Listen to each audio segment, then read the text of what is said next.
Airport पर PM Modi का red carpet पर वेलकम किया। इस दौरान स्थानीय कलाकारों ने जमीन पर लेटकर उनका स्वागत किया। मोदी साहब अपनी स्पेस बना रहे हैं हर कीमत के अंदर। जी वो ढोल ढमके के साथ गाने गाए जा रहे हैं, डांस हो रहे हैं, कथक हो रहा है वगैरह वगैरह। वो इसलिए कि वो कह रहे हैं कि जी उनका लीडर आवे ही आवे, यानी उनका लीडर जो है वो साउथ अफ्रीका जा रहा है। अब देखिए साउथ अफ्रीका बिल्कुल वो तो कोई बड़ी बात इसलिए नहीं है कि पहले ही वो कहते हैं कि ग्लोबल साउथ का लीडर है इंडिया। तो अगर भारत ग्लोबल साउथ का लीडर है तो साउथ अफ्रीका अगर वो जा रहे हैं और उनकी से होगी, बाकी और बड़े लीडर्स वहाँ पे नहीं भी होंगे, जो जिन्होंने बायकॉट किया या जो नहीं आएंगे तो वो तो जाएंगे। शब्बीर तो देखेगा, कोई देखे या ना देखे, मोदी तो देखेगा क्योंकि वो वहां पर कॉन्फ्रेंस में जा रहे हैं। कहीं ना कहीं पाकिस्तान की अगर आप बात करें तो मुझे लग रहा है कि दुनिया के सामने पाकिस्तान को सिर्फ और सिर्फ एक उल्लू और वो कहते हैं ना कि एक शर्मनाक कह सकते हैं, शर्मसार कह सकते हैं कि ये हमारी सूरत हाल बन चुकी है। और यहाँ पर कह लें कि ना सिर्फ इंडिया के बल्कि बहुत सारे ऐसे लीडर्स हैं जो शमूलियत करने वाले हैं। और इस बार ये मौका जो साउथ अफ्रीका को मिला है G20 समिट की प्रेसिडेंसी करने का, उसमें नरेंद्र मोदी को स्पेशल वेलकम किया गया। और साथ में अगर बात की जाए तो जो लव हेट रिलेशनशिप, जो टॉम एंड जेरी का रिलेशनशिप है between Trump and Narendra Modi, वो एक बार फिर से देखने को मिला। जिस तरह से कह लें कि नरेंद्र मोदी ने फौरन से प्रपोजल को एक्सेप्ट किया, वैसे ही ट्रंप ने रिजेक्ट कर दिया कि मैं G20 की मीटिंग को अटेंड करने नहीं जाऊंगा। बिल्कुल वैसा ही किया है ट्रंप ने जैसे नरेंद्र मोदी ने कह लें कि पीस समिट के दौरान किया था, जो कि इजिप्ट में हम लोगों को नजर आ रहा था। सिग्नल भी होता है कि इस वक्त हिंदुस्तान को जिसने कि कहा था, ऑफिशियल उनकी पॉलिसी ये थी कि हमने ऑपरेशन सिंदूर को पॉज कर दिया, यानी कि खत्म नहीं किया, उसको दोबारा कभी भी स्टार्ट कर सकते हैं। तो ये एक मैसेजिंग भी होती है कि आलमी लेवल के ऊपर हिंदुस्तान की अगली कोई मूव अगर होगी जंग की तरफ, तो वो उसकी सपोर्ट नहीं होगी, खुसूसन अमेरिका से नहीं होगी।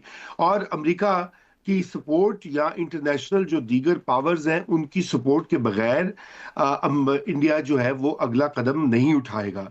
यही वजह है कि ये बहुत स्पेकुलेट किया जा रहा था कि जी बिहार में इलेक्शन है वो भी खत्म हो गया, उससे पहले कुछ ना कुछ होगा। आपको पता है हमारे भी मीडिया पे ये चल रही थी बात। दोस्तों, पीएम मोदी इन दिनों दक्षिण अफ्रीका के दौरे पर हैं। पीएम मोदी शुक्रवार को जोहान्सबर्ग एयरपोर्ट पहुंचे, जहां उनका भव्य स्वागत किया गया। उनके स्वागत में एयरपोर्ट पर पहले से ही कई स्थानीय कलाकार मौजूद थे। इन कलाकारों में खास तौर पर महिलाएं थी। जैसे ही पीएम मोदी ने अपने प्लेन से बाहर कदम रखा तो उनका ध्यान इन महिला कलाकारों पर गई। ये कलाकार अपने पारंपरिक नृत्य से पीएम मोदी का स्वागत कर रही थी। पीएम मोदी के स्वागत के दौरान कुछ ऐसा हुआ जो शायद पहले अफ्रीका में किसी भारतीय पीएम के स्वागत में कभी नहीं हुआ कुछ यूं कि इन महिला कलाकारों ने पीएम मोदी के इस दौरे को खास बनाने के लिए स्वागत नृत्य के बाद उनको धन्यवाद दिया और जमीन पर लेटकर उन्हें सम्मान दिया। महिलाओं द्वारा पीएम मोदी का गर्मजोशी से स्वागत करने का तरीका अब सोशल मीडिया पर जमकर वायरल हो रहा है। वायरल हो रही तस्वीर में दिख रहा है कि किस तरह से अफ्रीकी महिलाएं पीएम मोदी का जमीन पर लेटकर प्रणाम कर रही है और कैसे पीएम मोदी उनके अभिवादन को स्वीकार करने के लिए उन्हें झुककर प्रणाम कर रहे हैं। ना सिर्फ इंडिया के बल्कि बहुत सारे ऐसे लीडर्स हैं जो शमूलियत करने वाले हैं। और इस बार ये मौका जो साउथ अफ्रीका को मिला है G20 समिट की प्रेसिडेंसी करने का, उसमें नरेंद्र मोदी को स्पेशल वेलकम किया गया। और साथ में अगर बात की जाए तो जो लव हेट रिलेशनशिप, जो टॉम एंड जेरी का रिलेशनशिप है between Trump and Narendra Modi, वो एक बार फिर से देखने को मिला। जिस तरह से कह लें कि नरेंद्र मोदी ने फौरन से प्रपोजल को एक्सेप्ट किया, वैसे ही ट्रंप ने रिजेक्ट कर दिया कि मैं G20 की मीटिंग को अटेंड करने नहीं जाऊंगा। मुझे लग रहा है बिहाइंड द सीन वो उनके साथ जा बैठे हैं, लेकिन सिर्फ और सिर्फ हमें पाकिस्तान को उल्लू बनाया जा रहा है। और यकीन करें कि पाकिस्तान को हकीकत में देखें, अभी आपने बात की उनके साथ, एक इससे पहले जो है वो कॉन्ट्रैक्ट साइन हो चुका है, एक डिफेंस जो डील है, पैक्ट जो है उस पर मुकम्मल तौर पर उनके साइन हो चुके हैं, एक मुकम्मल डील हो चुकी है। लेकिन इसके बाद अगर यहाँ पे बात की जाए कि भाई अगला अभी क्या मसला है, क्या कौन सा मरहला है जिसकी वजह से अब देखो इंडिया के साथ बिहाइंड द सीन वो सारे काम हो रहे हैं। लेकिन अगर फेस टू फेस बात की जाए तो फेस टू फेस इंडिया और अमेरिका सामने नहीं आना चाह रहे एक दूसरे के सामने। मतलब बिहाइंड द सीन ये सारी वो ही कहते हैं ना कि अपनी इकोनॉमी को बेहतर करने की कोशिश की जा रही है और साथ साथ डिफेंस को स्ट्रॉन्ग किया जा रहा है। कि वो मोदी साहब अपनी, वो कह रहे हैं मैं अपनी चलाऊंगा। ट्रंप का सीधा सीधा फार्मूला है, मुझे किसी की कोई परवाह नहीं है, मुझे किसी की कोई परवाह नहीं है, मैंने अपनी करनी है, मैंने अपनी चलानी है। वो G2 की बात करता है, he talks of G2. G2 is basically an embarrassment for the entire G7 and G20.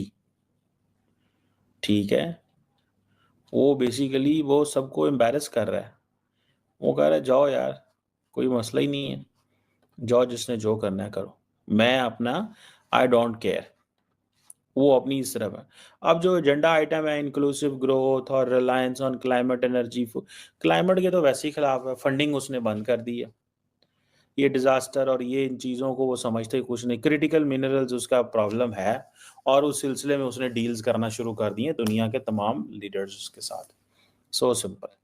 So he is into this game कि भाई मुझे ये चीज़ करनी है और मैं मतलब I am going to do this, मुझे ये करनी है, I am going to do this.